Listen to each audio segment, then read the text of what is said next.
All right, the floor is yours, Superintendent Kingsley. All right, thank you for that point of privilege to honor those young students and staff for that incredibly momentous occasion. I really appreciate it. I want to wish the community and our governance team and extended staff a happy new year and welcome back to our school system for an exciting 2023. I had an opportunity to start this school year the same way that we closed out by getting into our schools, and I want to highlight one school in particular, which is Bacon Elementary School, who I had an incredible visit with just yesterday. If you're not aware, one of our center-based autism programs is housed at Bacon Elementary School. And while I've had an opportunity to walk the halls with Principal Joe Horkey, not just our program, our autism program, but our other classrooms, I was just really impressed with the high level of literacy engagement that came back just from day one coming back into the school year. But as I had an opportunity to meet many of the students who were in that highly specialized program and the various paraprofessionals and licensed staff and leaders who support it, now I will say I do believe that every member of this school district community is a superhero. But the people who are serving those highly specialized areas, their cape may be a little longer, a little brighter, but the work that they were doing in supporting some of our most marginalized students was highly compassionate, empathetic. It was centered on belonging and patience, using state-of-the-art technologies to help provide students opportunities to communicate in new and meaningful ways, all in the spirit of accelerating learning. And I know those types of things are happening across the district, but I just wanted to take a moment to celebrate the work that's happening at Bacon Elementary School. I'm just really grateful for all the staff and the family trust that exists in that collective school community. We have a lot of exciting topics on tonight's agenda. One that I have been passionate about my entire career is the work around literacy and the importance of supporting literacy work by providing high quality instructional materials, not just to our children, but to our staff members, to our community members, to make sure that we're using the best materials available and we're providing robust professional development services to ensure that our families, our students, our teachers are all set up for success on a day-to-day basis.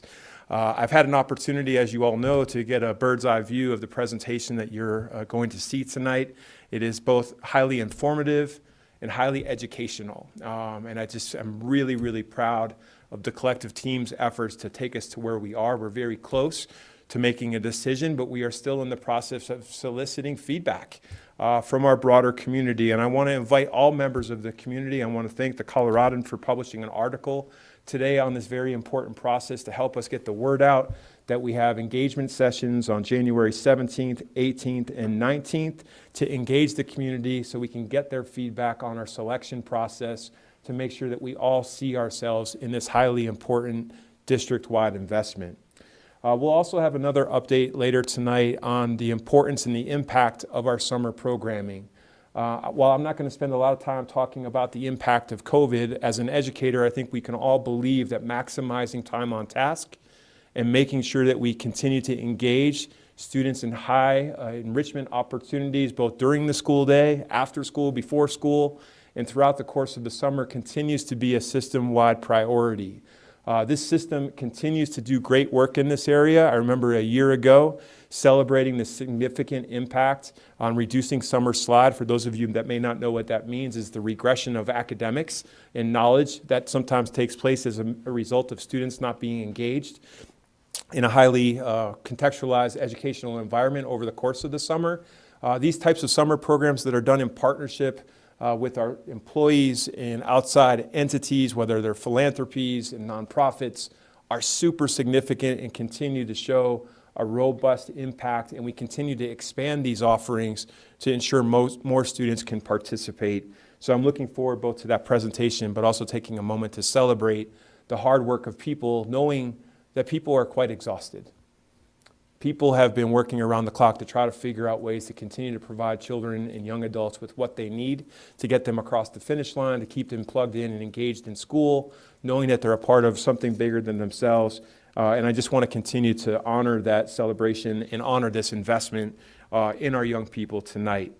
Lastly, I want to share something, and this is not to bring down the room, but I think it's important in my position that we address and tackle challenges head on.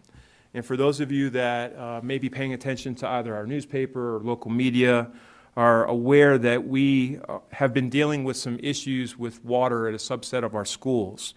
Water testing has been taking place at some of our schools after elevated levels of copper were found in some fixtures and locations at Wellington Middle High School just before winter break.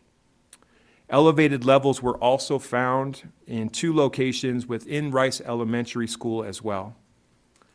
I want to remind the community and our staff that our staff took and continue to take immediate steps to address this issue throughout the holidays, knowing the importance of making sure that we're providing the most safe environment for both staff and students on a day-to-day basis. These were all done, all of the action steps that our district has taken were done with the advisement from our county and our state health departments. As you know, and I don't need to read this to you, that we care deeply about the people in this community. We are family members, we are friends, we are colleagues, we care about each other, and it goes beyond the work that we do between educators and children on a day-to-day basis. People matter most in this district. We know that students can't learn, staff can't work when they're not focused, when they're focused on their well-being more than the things that are in front of them, such as water. Now, I will tell you that although our district does not yet know the cause for the elevated levels, the district has taken a number of steps in response, including working with an external water engineer to assess and test multiple locations and fixtures. We've also determined whether filters were reducing these levels of high copper in our water lines. We're making and continuing to make bottled water available. We did that initially, followed by installing water coolers with filtered water throughout all of the impacted schools. We're restricting the use of hydration stations, drinking fountains, and sinks for drinking, and we're continuing to collaborate and prioritize meeting with state and county health departments and the town of Wellington on a sampling and testing plan. Our district believes in transparency, and we're going to continue to communicate with staff and families as more information becomes available. We'll also continue to partner with the health department to ensure that what we communicate is vetted by medical and public health professionals.